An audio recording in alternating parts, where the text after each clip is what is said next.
Добро утро. Часът е колкото си е часа. Станах рано, Иван трябваше да стане рано и аз станах рано. Разтягаме се и почваме да работим.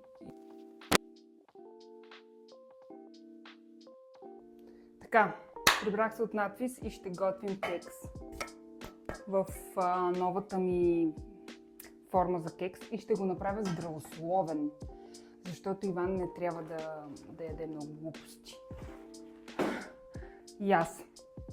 Пачкам тези два банана. Ще сложа малко скир. Ще сложа малко мед, защото най-вероятно няма да стигне. Няма да стигнат бананите. Ще сложа 2 яйца. Малко мюсли ще сложа. Брашно, малко какао, ванилия, бак пулвер и това е. Без захар. Ще стане ли според вас?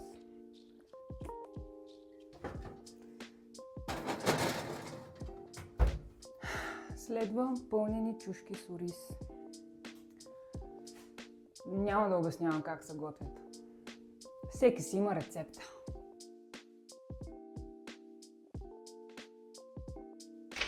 Хора, аз мисля за Иван. Да е хелчи Иван. Те за тебе, не са за мен.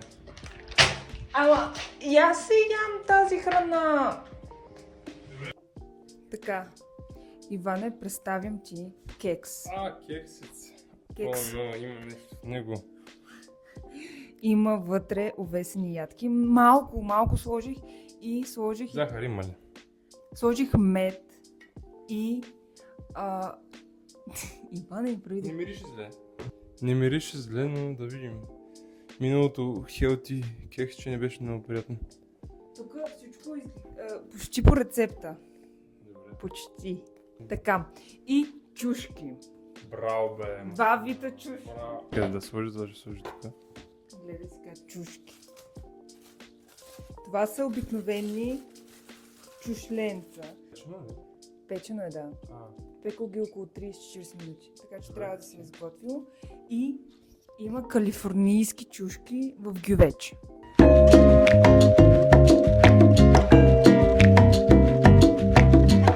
Тества ориза. Да, окей. Ориза... Той ги вече. Защото нямаш другата. Не знам, така го усетих. Супер жена. И сега пускам второ пране. Супер домакиня.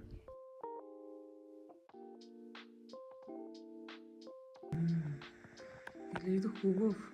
Тук какво му е станало? Не знам, нещо се изпека.